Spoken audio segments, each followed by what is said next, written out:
రంగారెడ్డి జిల్లా చేవేళ్లలో 27న జరగబోయే ముఖ్యమంత్రి బహిరంగ సభ ఏర్పాట్లను ఐటీ శాఖ మంత్రి శ్రీధర్ బాబు పరిశీలించారు. అనంతరం ముఖ్య కార్యకర్తలతో సమావేశమయ్యారు. ఈ సందర్భంగా ఆయన మాట్లాడుతూ సీఎం బహిరంగ సభకు పెద్ద ఎత్తున జన సమీకరణ చేయాల్సిన బాధ్యత కాంగ్రెస్ పార్టీ కార్యకర్తలపై ఉందన్నారు. మంగళవారం జరగబోయే కార్యక్రమంలో 2 గ్యారంటీ పథకాలను ప్రవేశపెట్టనున్నట్లు ఆయన ఈ సందర్భంగా తెలిపారు.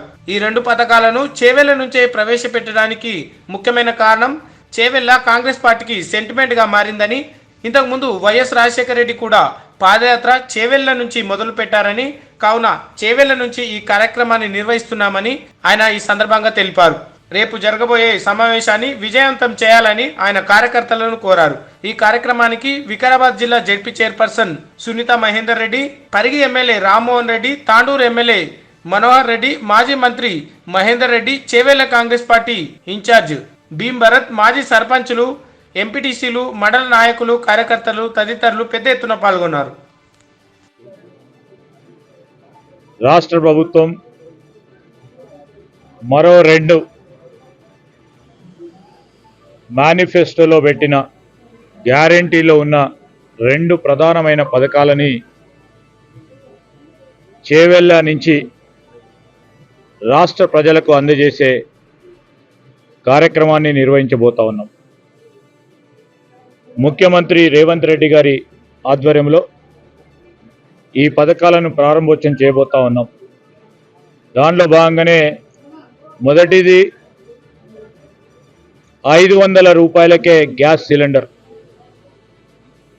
దానితో పాటు 200 యూనిట్ల వరకు ఉచిత విద్యుత్ అందజేసే ఒక కార్యక్రమాన్ని ఈరోజు చేవెళ్లలో మరి 27వ తారీఖు నాడు ప్రారంభోత్సవం చేస్తూ ఉన్నాం. 27వ తారీఖు సాయంత్రం 4 గంటలకి గొప్ప బహిరంగ సభ ఉంటుంది.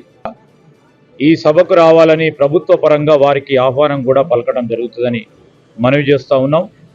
ఈరోజు ప్రజలకు ఇచ్చిన వాగ్దానాలు ఎన్ని ఇబ్బందులైనా మేము అమలు చేస్తామని మా ముఖ్యమంత్రి గారు, మా కాంగ్రెస్ పార్టీ ప్రభుత్వం చెప్పిన నేపథ్యంలో మేము మొదటి అసెంబ్లీ సమావేశాల్లో మన తెలంగాణ రాష్ట్రానికి సంబంధించిన ఖజానా వ్యవస్థ ఏ విధంగా ఉంది అని వైట్ పేపర్, తెల్ల పేపర్ను కూడా ప్రజల ముందట ఉంచినాం.